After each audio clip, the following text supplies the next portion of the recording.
Hello everyone and welcome back to my channel. I'm here today with another book review. I'm very happy that I have this and I'm very glad to be reviewing it, and that is The Sun and Her Flowers by Rupi Kaur, which is her second collection of poetry following on from Milk and Honey. Oh my god, I devoured this book in one sitting. I wanted to kind of give myself some time between sections, maybe not indulge myself in the poetry, but once I started reading I really couldn't stop. It's a really beautiful narrative structure.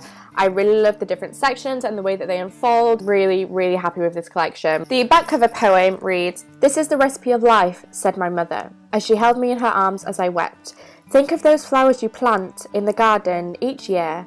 They will teach you that people too must wilt, fall, root, rise in order to bloom." And the different sections do not disappoint. I love the thematic links between them. I love the aspects of personal growth, and the journey that she takes is absolutely incredible. I was shocked by some of the poems. Obviously there is that little bit of shock factor with some of the subjects that she's talking about. There are a lot of themes obviously that a lot of different people can relate to. I love the fact that the subjects that she discusses, like breakups, rape, gender as well, especially with her heritage and her family and the culture that she's grown up in, to see the different gender boundaries that she's trying to push against and to figure herself out as well. So a lot of the discussions of femininity and women and her family's culture are in rooting and kind of finding that foundation.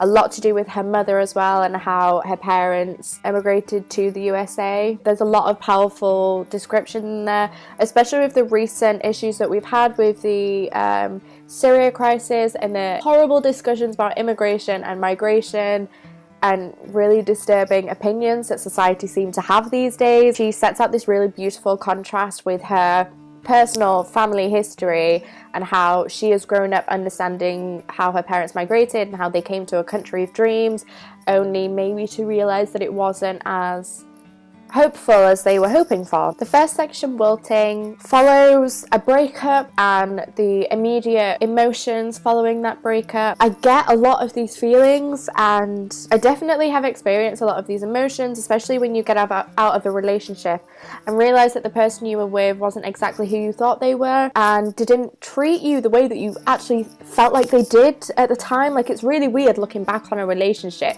and realising that something that you maybe felt wasn't right at the time but kind of brushed off was actually really damaging and really affected your own feelings of self-worth, and you kind of take on this self-deprecating response to it all and you realise how damaging it is after you come out of it. And then it's just kind of working through all those feelings that you had and not really knowing what to do with yourself and where to be and how to be yourself, or even who yourself is.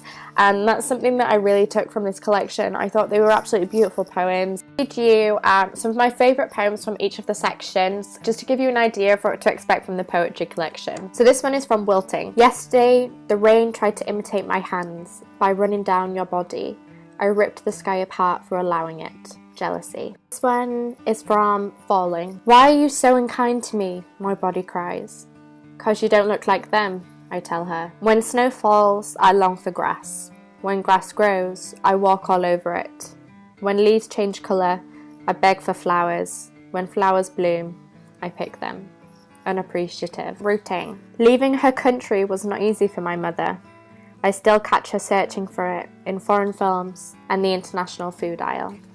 Rising, and I think it's the title poem, so I'm just going to read this. "What is it with you and sunflowers?" he asks. I point to the field of yellow outside. "Sunflowers worship the sun," I tell him. "Only when it arrives do they rise. When the sun leaves, they bow their heads in mourning. That is what the sun does to those flowers. It's what you do to me." The Sun and Her Flowers. This one is actually one of my favourites, and it's from Blooming. "It was when I stopped searching for home within others and lifted the foundations of home within myself, I found there were no roots more intimate than those between a mind and body that have decided to be whole." I'm just going to show you the illustration as well for this one.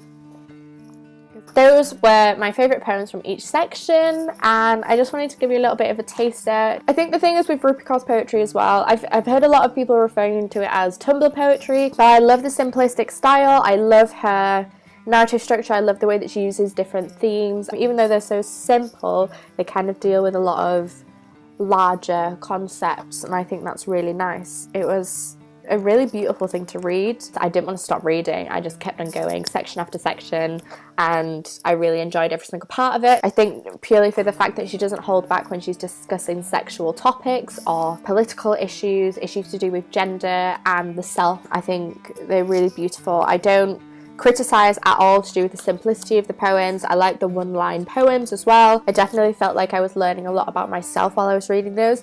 I think poets tend to have a way of telling us how we feel when we can't find the words ourselves. Yeah, I really loved this poetry collection. It was absolutely stunning, and she did not disappoint with her second collection. I've been looking forward to this since I heard that it was announced, and yeah, it didn't disappoint. It was really wonderful, and I would highly recommend it, especially if you enjoyed Milk and Honey. Please go pick up this collection and read some more. It was really, really good. Please let me know as well if you've read this poetry collection or you're looking forward to it. Tell me what you think of it as well. I would love to have a little bit of a discussion. Subscribe if you do want to see more from me, and I will see you next time. Bye!